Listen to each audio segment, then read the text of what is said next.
Hello, my name is Colette and welcome to my video memoir about my wonderful trip to Australia. In my telling of this journey, I call upon the spirit of my great-grandfather as I am creating this project in remembrance of him. In the summer of 2008, when I was 10 years old, I and about 23 of my relatives on my dad's side of the family went on a 14-hour plane ride to the Great Down Under for my great-grandfather's 100th birthday. After a grand total of 24-hour travel time, we landed in Sydney Airport, Australia's capital, and were in store for a fabulous trip. The first place that we visited was a suburb of Sydney called Parramatta and got our first taste of Australian wildlife at Featherdale Wildlife Park. It was incredible. All of the animals were so unique you couldn't see them anywhere else. Also, we met some native koala bears and learned a lot about them. Next stop, Sydney. Unlike many American cities, Sydney was not terribly overpopulated, so there were lots of gardens and parks. We were then joined by our cousins and spent the next few days with them. From Sydney Botanic Gardens, you could see the famous Sydney Opera House.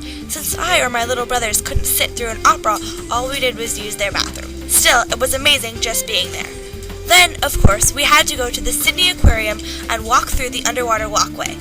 It's like a tunnel, but it goes through a huge tank so that you can see all the aquatic life from underneath.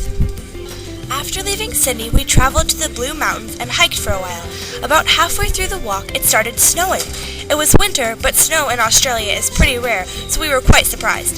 To get away from the cold, we visited the Sydney Olympic Parks and swam in an actual Olympic pool. Then, we had a family gathering at my Aunt Narelle's house, where I met 2 of my great-aunts and 5 second cousins for the first time.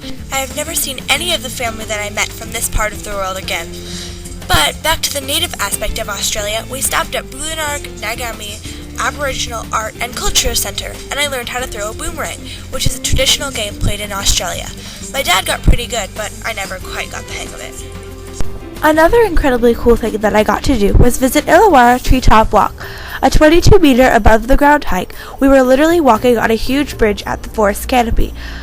I'm not scared of heights like my mom, so I thought it was one of the most fun things that I have ever done. One of the last sightseeing things that we did was visit a few animal parks like Nowra Wildlife Park and Koala Park Sanctuary.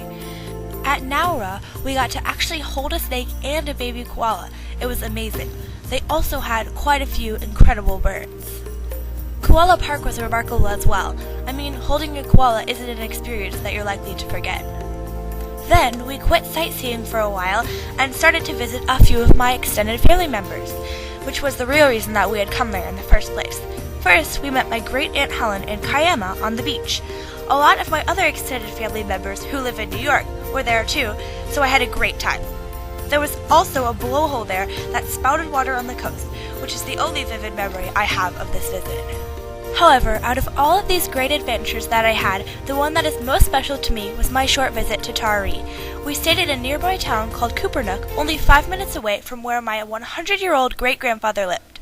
I only got to see him for a short afternoon when we went to his house and ate a meal and talked. Then we kept on our journey. After all, he was 100 years old. There's not much that we could do with him. Still, I wish it would have lasted longer. Of course, I didn't know at the time, but a year later, my great-grandfather, at age 101, died. I didn't go to his funeral, as it was still in Australia, and I regret that I didn't more fully enjoy the short time I had with him. I think the monster that I faced in this journey was, obviously, my great-grandfather's death. He was a wonderful man that I had the fortune to meet, if only once.